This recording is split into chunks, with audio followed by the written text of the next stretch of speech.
അടുത്തതായി വേദിയിലേക്ക് എത്തുന്നു ശ്രീ സലാം.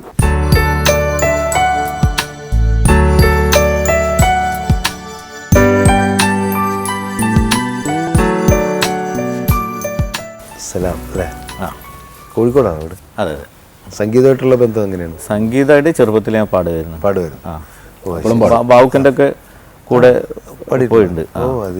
പിന്നെ രാജമാഷൻ്റെ വീട്ടിൽ വന്ന് താമസിച്ചിട്ടുണ്ട്. ആണോ? അത് ശരി ശരി. ഇവരാണ് അവിടുത്തെ എവിടെ താമസിക്കണം, എവിടെ നിന്ന് ഭക്ഷണം കഴിക്കണമെന്ന് തീരുമാനിക്കുന്നു. പക്ഷെ അതൊരു കാര്യമുണ്ട്, അവസാനം ഹാർമോണിയം കൊണ്ടുവരും. അതിൻ്റെയൊക്കെ ശിക്ഷയായിട്ട് പാടിക്കും. 4 മണിക്കൂർ അങ്ങനെ ഇരിക്കും. അതാണ് ഏറ്റവും നല്ല മൂടാണ്. അതാണ് ഏറ്റവും സന്തോഷം. 4 മണിക്കൂർ അത് എന്ന് വെച്ചാൽ അങ്ങനത്തെ സാധനങ്ങൾ മാത്രം അവർക്ക് മതി. മെഹദി സാബിൻ്റെ റയർ സംഭവങ്ങളെ മതി.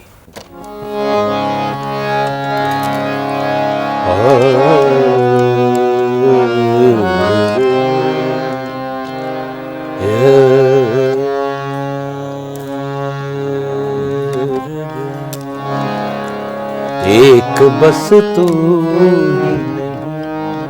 मुझसे खफा हो बैठा, मैंने जो संग तराशा वो खुदा हो बैठा, एक बस तू ही नहीं मुझसे खफा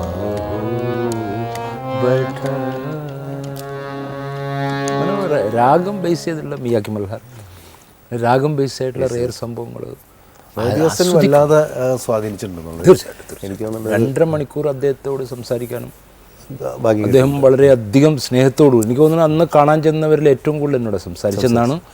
കാരണം എൻ്റെ അപ്രോച്ചും അങ്ങനെയായിരുന്നു. അതുകൊണ്ടാണത്. അദ്ദേഹത്തോട് ഞാൻ എടുത്ത നിലപാടൊരു കോമഡിയാണ്. കാരണം ഒരു അസാധ്യ പേഴ്സണാലിറ്റി. അപ്പം ഞാനും പതുക്കെ തലയെത്തിട്ട് സാബ് मैं अंदर आ सकता हूँ, मैं इब्राहिम फ़ोन पे बात किया था, आ जाइए. ഒരു 2.5 മണിക്കൂറിലെ ടോക്കിൽ 1 മണിക്കൂർ ഇങ്ങനെ തന്നെ നിൽക്കേണ്ടി വന്നു. കാരണം പ്രൊഫൈലും കൊണ്ടുവരുന്നുണ്ടായി. അപ്പോൾ അതിൽ ഈ ഉംബൈ എന്ന് കണ്ടപ്പം ഇബ്രാഹിം ഈ ഉംബൈക്കാഹേ എന്നൊരു ചോദ്യം. അപ്പോൾ ഞാൻ വിസ്തരിച്ചു കൊടുത്ത് ബരോ ബൈ ഇബ്രാഹിം എന്നൊരു വാക്ക് വന്നു. അപ്പോൾ ഇരുന്ന് കഴിഞ്ഞപ്പോൾ ഞാൻ പറഞ്ഞു അബി ആപ്സെ തും फिर तू का उल्बा हो गया ना साहब, പൊട്ടിച്ചിരിച്ചു. കാരണം അദ്ദേഹം ഒന്ന് ചിരിച്ചെങ്കിലേ എനിക്ക് അങ്ങോട്ട് കടക്കാൻ പറ്റുള്ളൂ. ഇത് കേട്ടപ്പോൾ അദ്ദേഹം ചിരിച്ചു. അത് ഈ ബന്ധത്തെക്കുറിച്ച് അദ്ദേഹം പറയുന്നൊരു സംഭവം. रफ्ता रफ्ता मेरे हस्ती का सामा पहले जा फिर जाने जा फिर जाने जाना हो गए, अरे प्यार जब हद से बड़ा सारे तकल्लुफ मिट गए, आपसे फिर तुम हुए फिर तू का उनवा हो गए. ഒരു പോപ്പുലർ ഗസലാണ്. ബന്ധം വളരുന്നതനുസരിച്ച് ആപ്സെ തും ഹുവേ, താങ്കളിൽ നിന്ന് നിങ്ങളായി, ഫിർ തൂ കാ ഉൽവാ ഹോ ജാത്താ, പിന്നെ നീയിൽ നിന്ന് ഇടാപോടാ പാടാ. അപ്പോൾ ആ ഇരിക്ക് ഇബ്രാഹിം എന്ന് പറഞ്ഞപ്പോൾ തൂക്ക ഉൽബാ ഹോ ഗയ സാബ് ഞാനത് പറഞ്ഞപ്പോൾ പുള്ളിക്കത് വളരെ അക്സെപ്റ്റബിളായി. അങ്ങനെ തിരങ്ങ് ആപ്പസെ തും ഹുവേ. അങ്ങനെ പിന്നെ കാര്യങ്ങളൊക്കെ പറഞ്ഞ് പിന്നെ എൻ്റെ സംശയങ്ങളൊക്കെ ഞാൻ ചോദിക്കാനുള്ളതൊക്കെ ചോദിച്ചു, കുറച്ചൊക്കെ പാടി, തല അനുഗ്രഹം മേടിച്ചു. ഞാൻ മനസ്സറിഞ്ഞ് എന്നെ അനുഗ്രഹിക്കണം. അതിനുശേഷം എനിക്ക് വേദിയിൽ ഇരിക്കുമ്പോൾ തന്നെ ഒരു വല്ലാത്തൊരു കോൺഫിഡൻസ് വന്നു. ആ അനുഗ്രഹം അല്ലേ? വല്ലാത്തൊരു ദിവസം ഇങ്ങനെ പറഞ്ഞല്ലോ, ഇബ്രാഹിമിനെ വിളിച്ചിട്ട് ഉംബായി ആരെന്ന് ചോദിച്ചു. അപ്പോൾ ഈ ഉംബായി എന്നുള്ള പേര് വന്നതിൻ്റെ ഒരു കഥ ഉണ്ടല്ലോ. ജോൺ എബ്രഹാമാണ് അല്ലേ ഉംബായി എന്നുള്ള പേര് സജസ്റ്റ് ചെയ്തത്, അല്ലെങ്കിൽ ഉംബായി എന്നുള്ള പേരിട്ടത്. 2 ഇബ്രാഹിംമാർ നമ്മുടെ നാട്ടിലുണ്ടല്ലോ. പിന്നെ നമ്മുടെ സിനിമ പാടിയ പിന്നണി ഇബ്രാഹിം, കൊച്ചിൻ ഇബ്രാഹിം, പിന്നെ ഒരു ഇബ്രാഹിം ഉണ്ട് മാപ്പിളപ്പാട്ടൊക്കെ പാടുന്നൊരു ഇബ്രാഹിം, അത് ജോൺ അറിയാം. അപ്പോൾ അതുകൊണ്ട് ജോൺ ഉംബായി എന്നാക്കി എന്നുണ്ടോയെന്ന് പറഞ്ഞാണ്. എനിക്കിഷ്ടം ഉംബായി എന്ന് വിളിക്കുന്നത്. അദ്ദേഹം ചെയ്യുന്ന പ്രക്രിയയുടെ ഒരു സൂചന ഒരു രോമത്തിൽ പോലും ഉണ്ടാവില്ല. ജോൺ എൻ്റെ മുഖത്ത് നോക്കുന്നത് എനിക്കിപ്പോഴും ഉണ്ട്. ഇപ്പോൾ തനിക്ക് മനസ്സിലായടോ തൻ്റെ കല എന്താണ് എന്നുള്ളൊരു ഭാവമാണ്. അതിനുശേഷമാണ് ഞാൻ ശരിക്കും ആപാദവാസിൽ പാടുന്നുണ്ട് അർദ്ധമനസ്സോടുകൂടിയാണ്.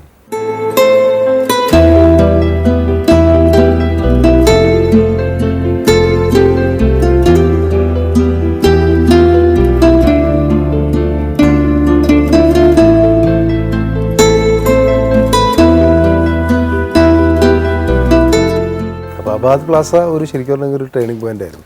സരസ്വതി ക്ഷേത്രത്തിലേക്കുള്ള കാൽവെപ്പ് അവിടെയാണ് ആത്മകഥയിൽ പറഞ്ഞിരിക്കുന്നത്. കാരണം ഹോട്ടൽ തുടങ്ങിയെന്ന് തന്നെ തുടങ്ങി അന്ന് തവലിസ്റ്റ് വന്നില്ല, പിന്നെ തവലിസ്റ്റ് ഇല്ലാണ്ട് പാടി, പിന്നെ അങ്ങനെ പാടി പാടി പാടി ഇങ്ങനെ വന്നുകൊണ്ട് പഠിക്കുമ്പോൾ ആളുകൾ ചിലരൊക്കെ എന്താണ് അവനിരുന്ന് പാടുന്നത് അങ്ങനത്തെ എക്സ്പ്രഷനുണ്ട്.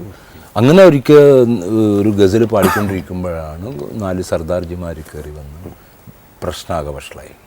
ഞാൻ നേരത്തെ പറഞ്ഞപ്പോൾ സംഭവിച്ചില്ലേ, ദർദ് ദിൽ ദർദ് ആശനാ ജാൻ, ബഹാദൂർ ഷാ സഫർ സാഹിബിൻ്റെ ഗസലാണ്, ഗുലാം അലി സാഹിബ് പാടിയതാണ്, ബിംബലസ് രാഗത്തിലാണ്. ഇത് വളരെ എക്സ്പ്രഷൻ കൊടുത്തുകൊണ്ട് ഇങ്ങനെ പാടണം. പക്ഷെ അത് ലാസ്റ്റ് പാട്ടാണ്. ഇവർ 4 സർദാർജിമാർ ഇങ്ങനെ അങ്ങോട്ട് മതോന്മത്രമായിട്ട് കയറി വാ വാ എന്നൊക്കെ പറഞ്ഞു. അപ്പോൾ നമ്മളെ കാര്യം പൊക്കായി. അപ്പോൾ തബലിസ്റ്റർ മുമ്പായിക്ക പണിയാണ് കേട്ടോ. ഞാൻ പറഞ്ഞു അവിടെ നോക്കാം. എന്നാലും പിന്നെ ബാക്കിയുള്ള അനുഭവം പാടി. അപ്പോൾ ഇവരിങ്ങനെ കാണിക്കുന്നൊരവസ്ഥ ഉണ്ട്. ഇവരിങ്ങനെ കാണിച്ചപ്പോൾ ഞാനും ഇങ്ങനെ കാണിച്ചു. ശരി, അതവർക്ക് ഇൻസൾട്ടായിട്ട്. പക്ഷെ അത് ഗസലിൻ്റെ ഒരു പ്രധാന ഘടകമാണ് മുക്കറർ. അതിൻ്റെ അർത്ഥം പൂർണ്ണമായിട്ട് മനസ്സിലാകാത്തത് കൊണ്ട് അവർ കാണിക്കുന്ന ഒരു എക്സ്പ്രഷനാണ്, ഒരു ഭാവമാണത്. കവിതയുടെ സെൻസ് മനസ്സിലാക്കാൻ വേണ്ടി റിപ്പീറ്റേഷൻ ആവശ്യപ്പെടുക എന്നുള്ളൊരു അവകാശം ശ്രോതാവിനുണ്ട്. അതാണ് മുക്കറർ. ഇത് നമുക്കറിയില്ലല്ലോ. അവർ കാണിച്ചപ്പോൾ നമ്മളിങ്ങനെ കാണിച്ചപ്പോൾ ഇവിടെ ചൂടാകണം, അവർ ഇൻസൾട്ട് ചെയ്യണം. പക്ഷെ ഒരു സമാധാനപ്രേമിയായ ഒരു സർദാർജി ഉണ്ടായിരുന്നു. ബാക്കി 3 പേരും ബിന്ദരൻ വാല ടൈപ്പാണ്. പെട്ടിയൊക്കെ ഒതുക്കി വെച്ച് ഷീറ്റൊക്കെ ഇട്ട് മൂടി നേരെ നിന്നിട്ട് ആദാബജന हमने मुकर्रर दिखाया आपने माना नहीं, ये मुकर्रर क्या है? അപ്പം ഞാൻ പറഞ്ഞു എനിക്കറിയില്ല. അപ്പോൾ ഈ സമാധാനപ്രേമി ചോദിച്ച് आप क्या हैदराबादी है? नहीं मैं कलवत्ती हूँ. कलवत्ती वो कहाँ है? वो मटांजरी में है. तो ये कैसे गाता आप? सीख के गाता हूँ. क्या बात है, കമാൽ ബാത്ത് എന്ന് പറഞ്ഞ് എന്നെ പിടിച്ചിരുത്തി. അവർ വിശദീകരിച്ചു തരുന്നു ഗസൽ ക്യാ ഹേ, ഇതിൻ്റെ നിയമം എന്താണ്. 10 ദിവസം അവർ ആബാദ് പ്ലാസയിലുണ്ട്. അവർ ഈ സ്പെയർ പാർട്സിൻ്റെ പാർട്ടീസ് കമ്പനിയാണ്. നീ 5 മണിക്ക് റൂമിൽ വരണം. ആ 10 ദിവസവും ഞാൻ 5 മണിക്ക് റൂമിൽ ചെല്ലും. എൻ്റെ പുസ്തകം കൊണ്ട് അച്ചല്ല. എന്നിട്ട് അവർ തിരുത്തി തരുന്നതൊക്കെ ബുക്കിൽ എഴുതിയിരിക്കുന്നത്, ഹിന്ദിയിൽ എഴുതിയിരിക്കുന്നത് അവർ തിരുത്തി തരും പ്രൊണൗൺസിയേഷൻ. അത് ഒരുപാട് തിരുത്തലുകൾ അവരാണ് ആദ്യം നടത്തി തന്നത്. അത് പറഞ്ഞ് പഠിപ്പിക്കും. എന്നിട്ട് അവർ രാത്രി 8 മണിക്ക് ശേഷം ഭക്ഷണം കഴിക്കാൻ വരുമ്പോൾ ഞാനിത് പാടിക്കൊടുക്കണം. അത്ര ഒരു അറ്റാച്ച്മെൻ്റ് ആയിരുന്നു. അപ്പോൾ ആബാദ് പ്ലാസയിൽ ഉള്ള ബന്ധങ്ങൾ, ബേദി സാർ മുതൽ അസൈർ സാബ്, പിന്നെ നമ്മുടെ സുബൈർ നൈനെ, അഷ്റഫും, അവിടെ അങ്ങനെ ഒരുപാട് പേര്, Bedi sir, east west എയർലൈൻസിൻ്റെ Taqiuddin സാബ്, പിന്നെ വടക്കേന്ത്യയിലൊക്കെ കൊണ്ടുപോയി ഇൻട്രൊഡ്യൂസ് ചെയ്ത അദ്ദേഹമാണ്. അവരൊക്കെ അവിടെ നിന്നാണ്